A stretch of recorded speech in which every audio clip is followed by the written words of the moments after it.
lang to.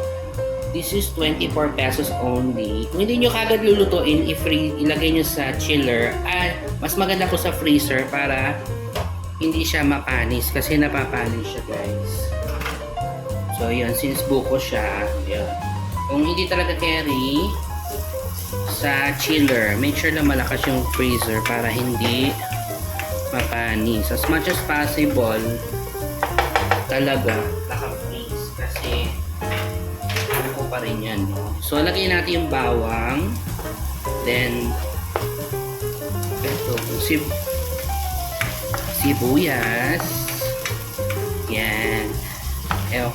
Na-addict kasi ako sa lumpia, lalo na pag may nabibili. So, yung sa Quiapo, kilala nyo ba yung glow? Sarap ng noon. So, since hindi ko naman alam kung ano yung nilalagay nila, yung parang sugar na may itim-itim, di ko alam. Itong nilagay ko, chicken. So, ang ginagawa ko ngayon is, nagdagdag ako ng mga karne kasi nga, meron akong mga bisitang mga bata. Mga bata talaga. So, chicken, this breast. Tapos, ito sila. Then, pwede ako naman. Kaya natin ko kaming, giniling, diba? Para maengganyo pa rin yung bata. Come on, aminin natin, ayaw ng bata ng gulay. Majority. Pero, unti-untiin natin silang pakainin ng gulay.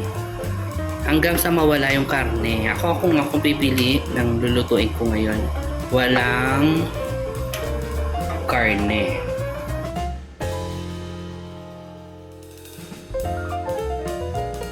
Medyo okay na siya, no? So, maglalagay tayo ng cubes. Since wala akong totoong hipon, maglalagay ako ng shrimp cubes. Shrimp cubes ang ilalagay ko para may lasa-lasa namang hipon. Pero kung allergic kayo sa hipon, huwag na lang. Okay lang naman din. And then, we'll put some pangalan na ito, paminta. Gusto ko paminta. Yan. Make sure luto ang manok, no? Hello. Kung naamoy nyo ang bango na niya. Grabe. And then, lagay na natin itong ubod. Nagugas ako kamaya. O, diba? Kung aamoy nyo to, amoy buko siya. As in, buko juice, buko, ganun. Ayan. And since, para wala naman sila ng tagal lutuin ni carrot, sabay na natin siya. Pag kumakain ito sabay na natin, napapansin ko, yan lang talaga ang ingredients nila. Etong, ang pangalan nito, etong laing, etong ubod, saka carrots lang, good to go na yun. So, yan.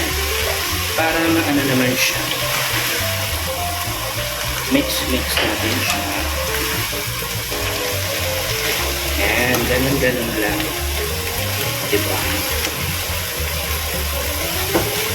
Yung iba naglalagay ng asyete. Depende sa inyo kung anong trip nyo. Pero ako okay na to. Kasi mamaya pupunlay naman yung sauce. Yan. Halo-halo lang. Tapos, takpan natin para kumatas. Kakatas kasi yan. Let's cover this one. Tatakpan natin muna. Yan. Para luto dito. Ubod. Hinaan natin yung apoy para hindi masunog. Yan. Diba ang bilis lang? Ito, lagyan natin medyo na siya, wilted na siya ng konti. Lagyan natin ng asin. And then of course, bechin. 1, 2, 3, 5. And tapos, mix well. 1 more minute siguro. Ayan o, kumakata siya mag-isa niya.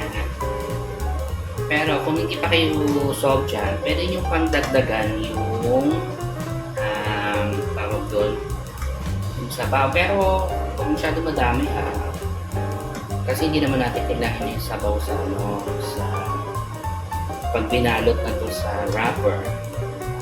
Okay?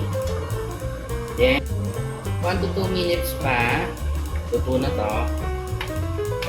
Pwede na natin ibalot. Tuturuan ko kayo kung paano gumawa ng wrapper.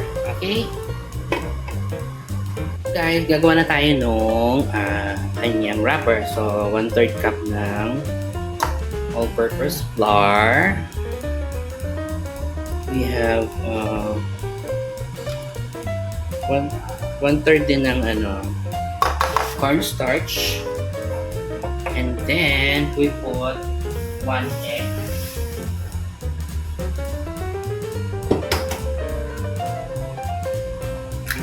Ayun. Para ka lang gumawa ng ang pangalan ng pancake. Halo-halo. Tapos, nalagyan natin siya ng tubig unti-unti. Siyempre, savory ito. Yan. Yan muna. Halo-halo, halo-halo. Sa totoo lang, mas bet ko yung ganitong wrapper kaysa dun sa yung nabibili sa palengke. Hindi ko alam. Kasi parang in-important talaga ng naghahanda, di ba? Add.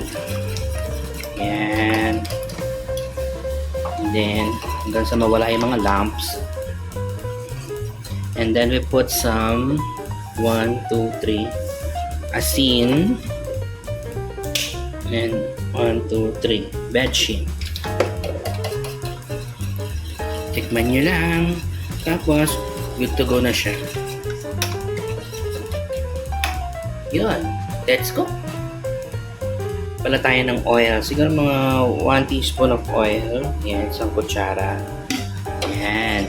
Siya magsaserve nating oil sa pan pag niluluto na natin siya.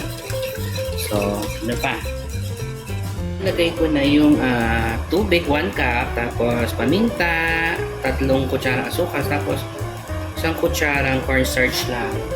Make sure halo-halo natin mabuti ito kasi baka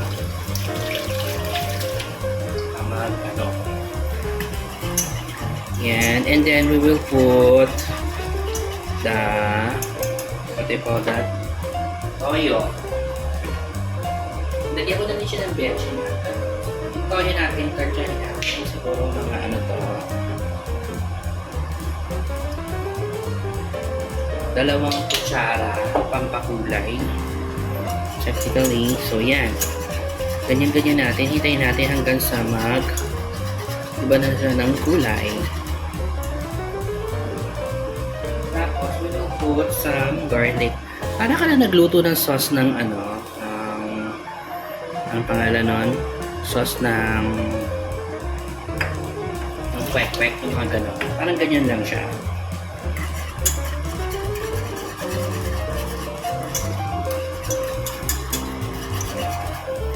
Hanggang sa transparent na yung kulay. Makikita nyo maiiba na yung kulay nyo. So, halo lang na halo.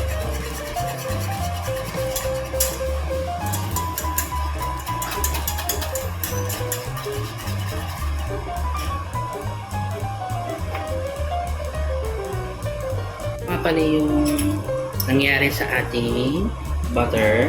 Pwede mo naman siyang yan. 1, 2, 3. Ayan. Ayaw niyan. Bumaligtad, guys.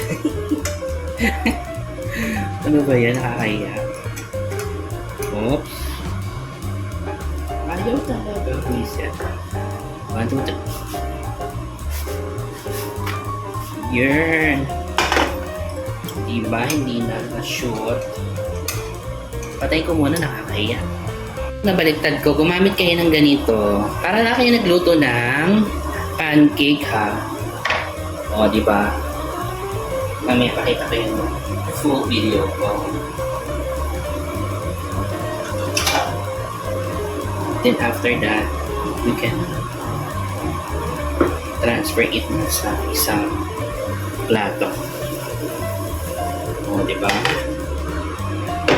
So, ngayon, Ang cute oh, yellowish siya.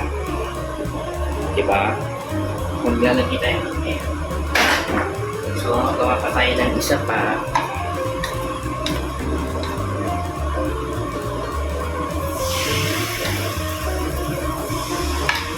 Ganun-ganun lang. Kung meron kayong ganito, syempre, meron kayo mga rich mga friends natin, no? Mga manonood natin. Gawa kayo ng ganito using non-steak. So, yun. So, pwede nyo siyang takpan para mabilis maluto yung ibabaw. Para mabilis natin i-flip later. Yan lang. So, ngayon magbabalot na tayo. So, this one is pangalan nito. Lettuce. Siyempre, hanap tayo ng medyo mahaba para umabot sa finals. Charot. Yan. Para marami siyang beddings. And then, we will put na the lumpia over the center of the camera. Yan. Tapos eto na ang medyo crucial kasi pwede siyang mapunin. So syempre ganon, and then you wrap it there, and then you close it like it. Pwede niyo siya iganon, unti-unting mararating ang iyong mga pangarap. Charan! O, diba? O, bongga! Nabutas lang. Sorry. Hindi perfect. O, di kayo na perfect. Okay. Up next, we have the second one. O, diba? Mainit-init pa. So, lagyan natin ng beddings. Palamigin natin ng konti kasi baka malantutay ang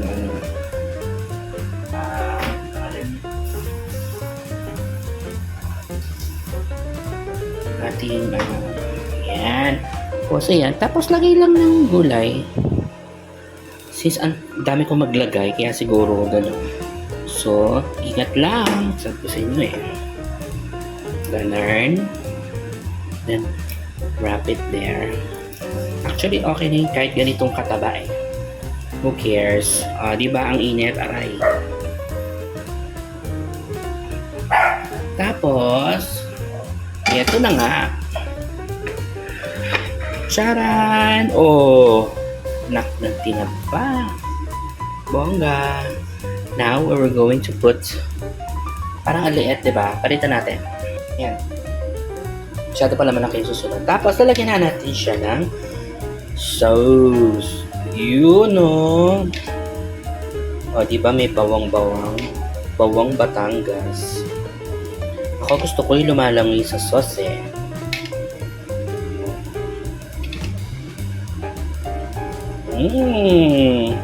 Ay, umahapaw. Sa biyaya ng Diyos. Oh, wag ka. Oh. Yan.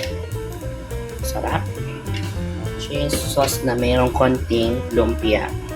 And then we make budbod yung dinikdik ko kanina na pangalan yan? Mani. Totoong mani ito ha. Yan. And that's it. Oh my gosh. First time ko magluto ng ng lumpia, even the wrapper. Bongga. Oh, super fresh, mainit-init pa. O, diba? Sa inyo, madali lang eh. Madaling mag-isa, pero ang gumawa ng wrapper ang hirap. So, up to you kung gusto mong magluto o gusto mong bumili na lang sa labas. Yun lang. Don't forget to subscribe, guys. Kain na! Ooh.